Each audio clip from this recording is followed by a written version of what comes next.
के जरिए आपने बताया, और 10 ऐसे शहर है जहां पर रूस की सेना की तरफ से पूरा कब्जा कर लिया गया है। अमन का एक बार फिर से रुख कर लेते हैं।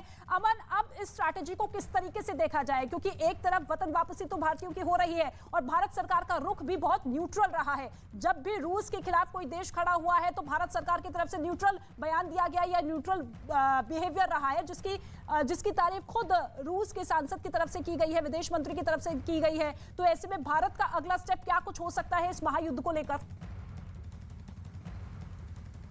देखिए, जिसका पहले रितिका आप जिक्र कर रही थी, क्योंकि ये एक तरीके से ना, अच्छा वैसे बता दूं, यहाँ पर हल्की हल्की स्नोफॉल शुरू हो चुकी है।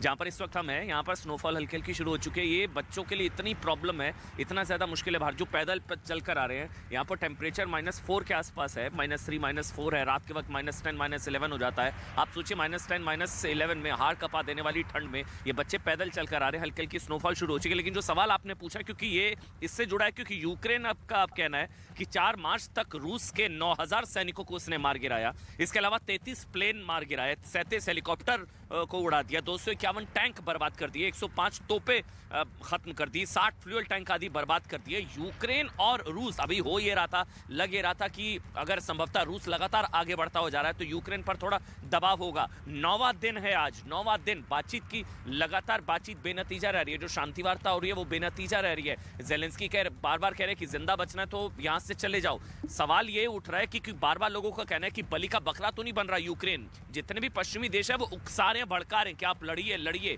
बार बार यूरोपियन यूनियन संसद EU पार्लियामेंट के अंदर जब जेलेंस्की का भाषण होता है तो तालियां बजाई जाती हैं। लेकिन सवाल ये है कि नुकसान यूक्रेन को उठाना पड़ रहा है। डिप्लोमेटिकली, इकोनॉमिक सैंक्शंस के लिहाज से आप कह सकती हैं कि यूरोप पर दबाव है, सैंक्शंस लगाए जा रहे हैं। तमाम 141 देश, पूरी दुनिया के ज़्यादातर मुल्क रूस के खिलाफ होते नजर आ रहे हैं। लेकिन अल्टीमेटली नुकसान यूक्रेन का हो रहा है। युद्ध जितना और लंबा चलेगा, नुकसान यूक्रेन का ही होगा। परमाणु जो जिसका बार बार आप भी जिक्र करें, न्यूक्लियर पावर प्लांट, ये पहली बार हुआ है जहां पर फायरिंग चेतावनी दे रहा है। वो तो कह रहा है कि अगर आपकी तरफ से न्यूक्लियर वॉर हुआ तो हम पीछे नहीं हटेंगे।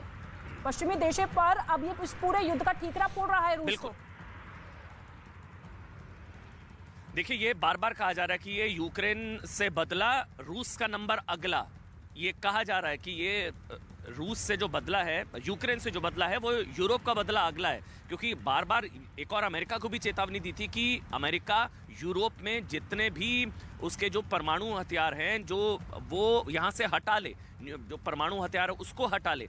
लिए टकराव की स्थिति जो है वो यूरोप, पश्चिमी देशों के साथ, यूरोप के तमाम देशों के साथ बनती हुई नजर आ रही है। ये बार बार यही है कि ये लड़ाई सिर्फ और सिर्फ यूक्रेन वर्सेस रूस वर्सेस यूक्रेन नहीं है।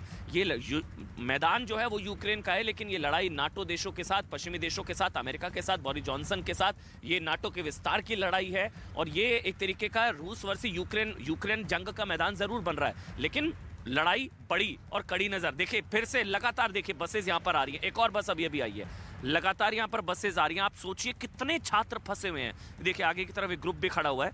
ये कितने छात्र जो है वो फंसे हुए हैं, क्योंकि हम यहाँ पर कल रात से देख रहे हैं। होता यह है कि हम आधा घंटा के लिए अंदर जाते हैं, पता लगता है एक और बस आ गई है। 100 150 40 50 लगातार फुटफॉल, लगातार जो छात्र हैं भारतीय वो यहाँ पर पहुँच रहे हैं। बड़ी चीज़ यह है कि सिर्फ भारतीय नहीं है, जो नेपाल के छात्र हैं, दूसरे जो कंट्रीज़ के जो नेशनलिटीज़ के हैं, उनको भी यहाँ पर मदद ऑपरेशन गंगा के तहत दी जा रही है। ये सड़क सीधी की तरफ आप देखेंगे, यहीं की तरफ ये बॉर्डर है और बॉर्डर बिल्कुल सटा हुआ यहाँ पर बॉर्डर है और बॉर्डर के पास एक शेल्टर होम है, यहीं पर एयरपोर्ट है और लगातार यहाँ पर मदद पहुँचाने की कोशिश की जा रही है। रितिका, बिल्कुल लगातार मदद पहुँचाने की कोशिश है और ग्राउंड जीरो से लगातार रिपोर्ट भी अमन चोपड़ा मेरे सहयोगी दिखा रहे हैं। लेकिन अमन, क्योंकि आपने ये भी बताया है कि पूरी रात जो है इन्हीं भारतीयों के साथ आपकी गुजरी, जब आपने उनसे बातचीत की तो किस तरीके की परेशानी का वो सामना कर रहे थे, किस तरीके से यहाँ तक पहुंचे हैं, एक बार फिर से जरा बताइए, जो दर्शक इस वक्त हमारे साथ मौजूद है या जुड़े हैं।